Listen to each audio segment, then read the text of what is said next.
बहू बनी शेरनी। मीरा सोसाइटी में नई नई रहने आई थी।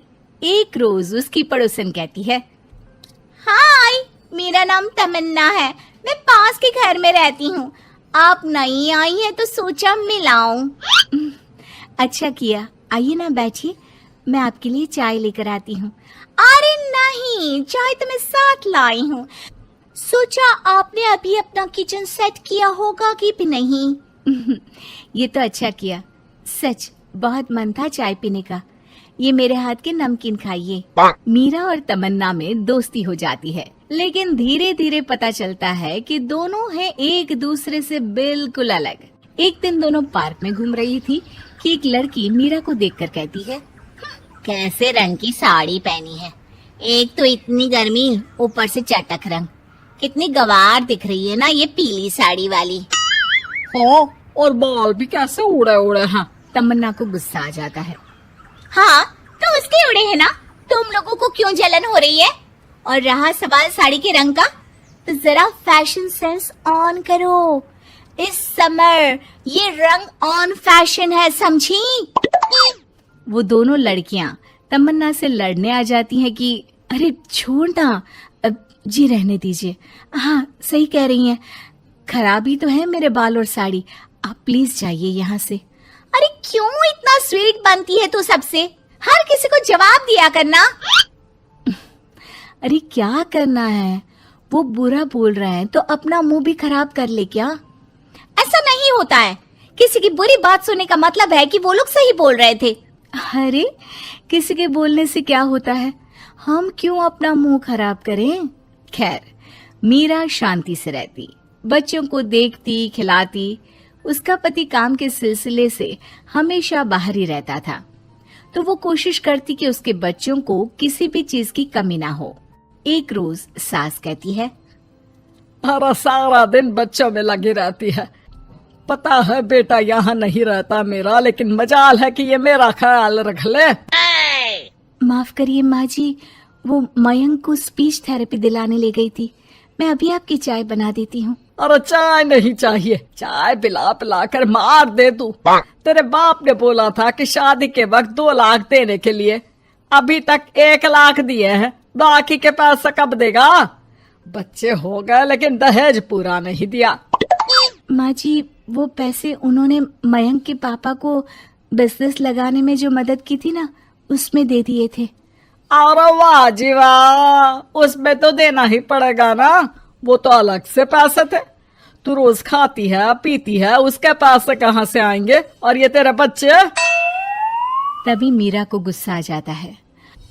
वो सास को आंख दिखाती है और सास कुछ सोचकर वहां से निकल जाती है।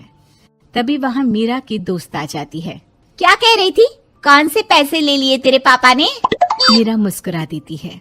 अरे वो पुराने लोग हैं ना, अपने तरीके से सोचते समझते हैं, छोड़ ना। और पता कैसे आना हुआ? अरे तेरा कुछ नहीं हो सकता, मेरी सास होती ना तो ऐसा मुंह तोड़ जवाब देती कि देखती रह जाती।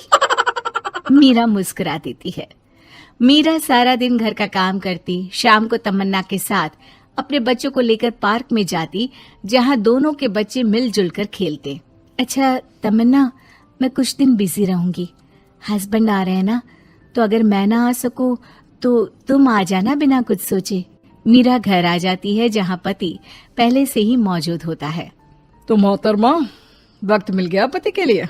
अरे आप तो कल आने वाले थे ना? हाँ, लेकिन सरप्राइज देने की सोचा तुमको। कहाँ गए थे बच्चों के साथ? अरे बस पार्क तक गई थी, बच्चों को खिलाने के लिए। वैसे अगर आपने सरप्राइज नहीं दिया होता तो मैं कुछ स्पेशल बनाती आपके लिए। अरे तुम्हारे हाथ की तो सिंपल दाल भी स्पेशल होती है। कुछ भी बना लो मीरा। मीरा का पति उससे बहुत प्यार करता था, वो उसे समझता था, लेकिन कभी कभी उस पर गुस्सा भी हो जाता था। अरे घर पर कोई है? कहाँ है मीरा? तभी तमन्ना के कान में मीरा के पति की आवाज आती है। यार बच्चे बच्चे, हमेशा तुम्हारा ध्यान बच्चों पर रहता है। चलो ठीक भी है, लेकिन मेरा भी तो सोचो। तुम्हें कौन सी शर्ट साफ करने को कहा था और तुमने कौन सी कर दी? यार पता नहीं ध्यान कहाँ रहता है तुम्हारा। जरा सी भी स्मार्टनेस नाम की चीज नहीं है, न बोलना आता है न समझना। मुझे आपने सफेद शर्ट साफ करने को कहा था, ये सफेद ही तो है। अरे पागल औरत, मुंह से सफेद निकल गया होगा, ये नीली करनी थी। लेकिन तुम खुद की अकल लगाओ तब ना पता चले कि कौन सी करनी है। तमन्ना बाहर खड़ी सब सुन रही थी। उसने वहां से निकल जाने में ही भलाई समझी, लेकिन अगले रोज पार्क में। देखो, मुझे गलत मत समझना, मैं ये नहीं कह रही हूँ कि तुम अपने पति से लड़ो या उसका मुंह तोड़ दो, लेकिन अपनी बात रखना तो सीखो। जमाना ऐसा नहीं है कि कोई किसी को कुछ भी सुना दे और अगला चुप रहे। चुप रहना ठीक है, लेकिन एक लेवल तक। मैं समझ रही हूँ तमन्ना, लेकिन मेरा नेचर कभी रहा ही नहीं।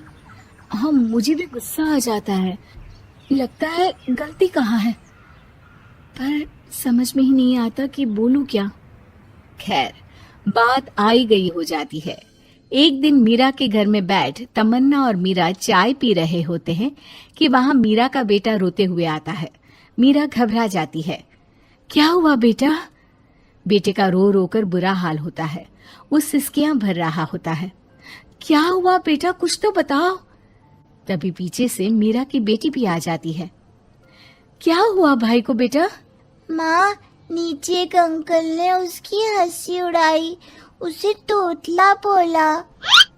मीरा को बेटी की बात सुनकर गुस्सा आ जाता है। वो दौड़कर पार्क में बेटी के साथ जाती है। तमन्ना भी मीरा के पीछे जाती है।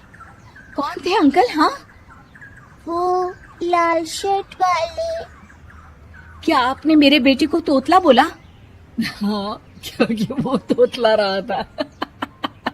तोतला कहेगा। मीरा गुस्से से लाल हो जाती है और जोर जोर से चिल्लाने लगती है। मजाक समझा है क्या? किसी बच्चे के तोतलेपन को दूर करने के लिए माँ कितनी मेहनत करती है। मैं रोज उसे सबके सामने बोलने के लिए प्रेरित करती हूँ। बड़ी मुश्किल से मेरे बेटे ने बोलना सीखा है, उसे भी चुप करा दिया आपने। क्यों? मुझे माफ कर दीजिए। आपका बच्चा होता तो क्या उसका भी आप ऐसे ही मजाक उड़ाते?